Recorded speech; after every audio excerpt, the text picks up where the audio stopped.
Sir. ஐயா வாங்க வாங்க, உட்காருங்க உட்காருங்க உட்காருங்க. அம்மனே ஒரு கிளாஸ் மோர் கொண்டு வா, இல்லாட்டி காப்பியாவது கொண்டு வா சீக்கிரம். ஐயா நீங்க இந்த வீட்டு ஓனரை பார்க்கணும். ஓனர் நான் தானுங்க. இந்த வீடு இதை சுத்தி இருக்கிற 30 ஏக்கரா தோட்டம் பூமி எல்லாம் நம்மளுக்கு தானுங்க. மாசம் மாசம் ஒழுங்கா கரண்ட் பில் கட்டிடுங்க, மாசம் மாசம் வரி கட்டிடுங்க. ஆபீசரியா நீங்க? அது நான் ஆபீசர் இல்ல, வேலை தேடி வந்திருக்கேன். என்னது வேலை கட்டு வந்தியா? அங்க ஒப்பமான மாலை சொல்றதுக்கு எனக்கு வாயில கொலக்கட்டை வச்சிருந்தேன். இல்ல சார், நான் முதல்லயே சொல்லலாம்னு நினைச்சேன். அதுக்குள்ள நீங்க காஃபி ஏதோ கொண்டு வர சொன்னீங்க. சரி குடிச்சிட்டு சொல்லலாம். எந்திரி மேல. வேலை கேட்கற லட்சணம் பாரு, கொஞ்சம் கூட மறுவாதம் இல்லாம. ஆமா பேண்ட் சட்டையும் போட்டுட்டு என்ன வேலை பார்க்க போற வயக்காட்டுல? சார் எனக்கு நல்லா ஏறு பிடிச்சி உள்ள தெரியும் சார். சர்க்கார் அதுக்காக படிச்சு பட்டமெல்லாம் வாங்கியிருக்கேன் சார். வயக்காட்டு வேலைக்கு பட்டம் வாங்கி 5 ஆச்சு, போய் வேற வேலை பாரு. சார் என்ன நீங்க சாதாரணமா நினைக்காதீங்க சார். நான் இன்னைக்கு உழுதுன்னா நாளைக்கே பயிராகும் சார். நெசமாவா? சத்தியமா சொல்றேன் சார். இன்னைக்கு ஒரே ஒரு நாளைக்கு சந்தர்ப்பம் கொடுங்க, நீங்க அப்படியே அசந்துருவீங்க சார். சார் சார் ஒன்னும் யோசிக்காதீங்க சார், சரின்னு சொல்லுங்க சார். சரி சரி, அடக்க மாடு கட்டி இருக்கு, தெக்க பூமி இருக்கு, புடிச்சிட்டு போய் உழுப்போம். சாயந்தரம் வரைக்கும் நீங்க என்ன பண்ற நானும் பாக்குறேன். ரொம்ப தேங்க்ஸ் சார், வரேன்.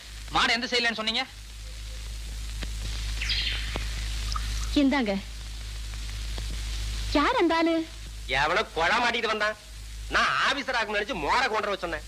அவன் என்னடா கடைசியில வேலை கேட்டு வந்திருக்கான். இப்ப அந்த ஆளை எங்க அனுப்பிச்சீங்க? வயல்ல நல்லா உழ தெரியும்னு சொன்னா, எப்படி உழறான்னு பாக்க நம்ம வயலுக்கு அனுப்பி வச்சிருக்கேன். ஆமா, கொலா மாட்டவெல்லாம் உழுது உருப்பட்ட மாதிரி தான். அப்படி சொல்ல முடியாது பிள்ளை. இந்த காலத்து கொலா மாட்டின பசங்க நம்மளை விட ஆழமா உழுதாலும் உழுவானுங்க. ஐயோ என்னங்க என்னங்க, நம்ம பசுமாட்டை காணங்க. பின்னால கட்டி இருக்கோம், போய் நல்லா பாரு. நல்லா தேடி பாத்துட்டேங்க. குடிச்சிட்டு போயிட்டாங்களா? நட பாக்கலாம்.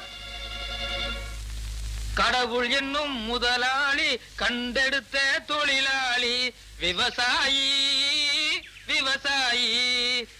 கடவுள் என்னும் முதலாளி, கண்டெடுத்த தொழிலாளி, விவசாயி விவசாயி. என்ன வளம் இல்லை இந்த திருநாட்டில், ஏன் கையை ஏந்த வேண்டும் வெளிநாட்டில். ஒழுங்காய் பாடுபடு வயக்காட்டில், உயராதோ உன்மதிப்பு அயல் நாட்டில். விவசாயி விவசாயி. அட பாவி சண்டாளா, பசுமாட்டை போட்டு விடுறாரு. அடே ஐயோ பசுமாடா. உன்னைய ஒரே தாத்தா சாத்திரம் பாரு. வர்ற வேகத்தை பார்த்தா கவுண்டர் பின்னிடுவார் போலுக்க.